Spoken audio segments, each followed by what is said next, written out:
Cam Newton, the difference on this night for the Patriots. Head coach of the Jets, Adam Gase, explaining the difficulties in defending the Patriots QB.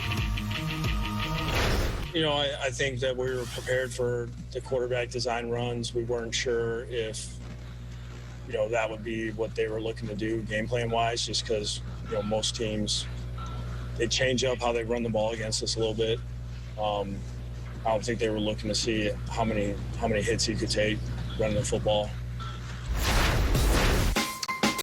Boy, Sunday night was a stinker, especially for the Bucs. On offense, Tom Brady, 3 interceptions. They converted just 1 of 9 third downs. They attempted to run the football, an NFL all-time low, 5 times on the night, leading to a 38-3 loss at the hands of the Bucs. Bruce Arians saying afterwards they got their you-know-what's kicked, and, well, day after the loss, felt the same way. I have to give New Orleans credit. They kicked our in every face. What was the mood and the attitude like in the locker room when you addressed your team? Oh, everybody's pissed off, but too late now. We got to get ready for Carolina. You know, there's no excuses for what it is. It's a poor performance by, you know, a team that's got a lot ahead of it. So hopefully we can learn from it, come back to work this week with a lot more urgency.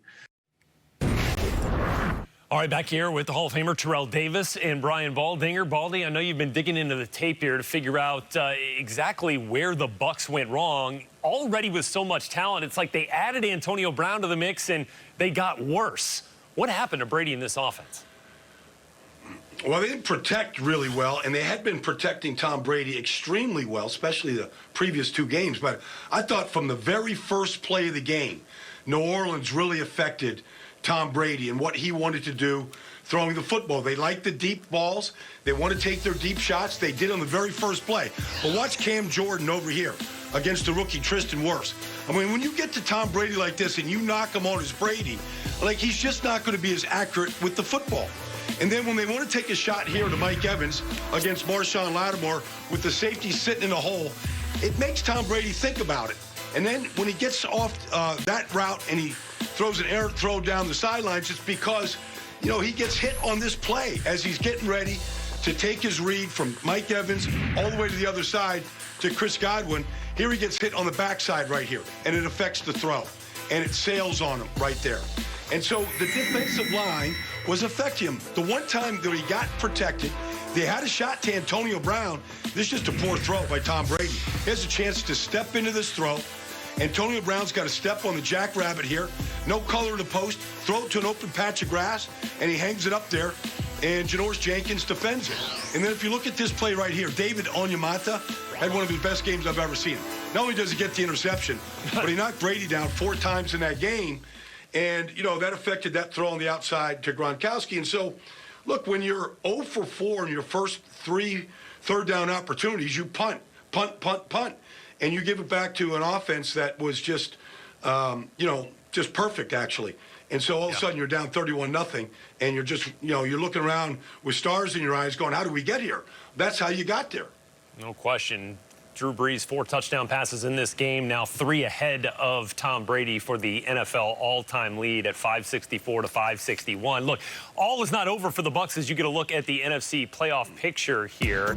Yes, the Saints now firmly in first place in the NFC South with a game distance in the loss column, but ahead of the Tampa Bay Bucs, who are the top seed of the 3 wild card teams as it currently stands right now. But there's only 1 game difference between the 1 seed and the 7 seed in the win column in the NFC. So, TD, as we look at the Saints team, I mean, like, you go back to this game, you think about the fact that the Bucs go to work every day in the shadow of the stadium that's going to host Super Bowl 55. But it sure felt like the team that was visiting from New Orleans is a lot closer to a February appearance at Raymond James Stadium. So where does this kind of statement win for the Saints put them amongst the NFC elite? Wow, Rhett. I mean, they made a statement. Let's just put that out there. They certainly went out there and made sure that they claimed at least the NFC South, if nothing else, because they swept the Bucs. They beat them down, you know, week number 1, and then this week it wasn't even close.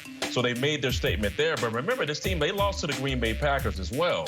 So I'm looking at the Saints, and I remember watching the last couple of weeks, I was not impressed with their performance. And then somehow this game on Sunday night, they just put everything together and played the best game that we've seen them play all year long. Now, if they play like this moving forward, obviously this to me is the best team because, and the reason I say that is because they can do multiple things. Taysom Hill is an X factor for them. He brings an element to the game that he can run, a running quarterback that can throw.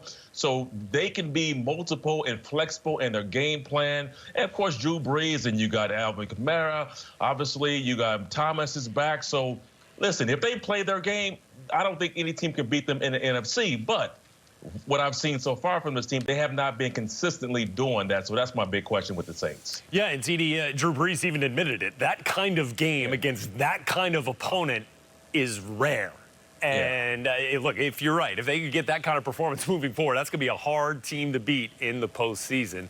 All right, a lot more to get to as we continue here on NFL Total Access. We'll head back to the Monday night matchup. Nick Folk kicking the game winner, but Cam Newton, big difference for the Patriots in the second half. Did what we saw tonight solve some of the Patriots' issues on offense? And where does this win leave the Patriots moving forward? That right after the break.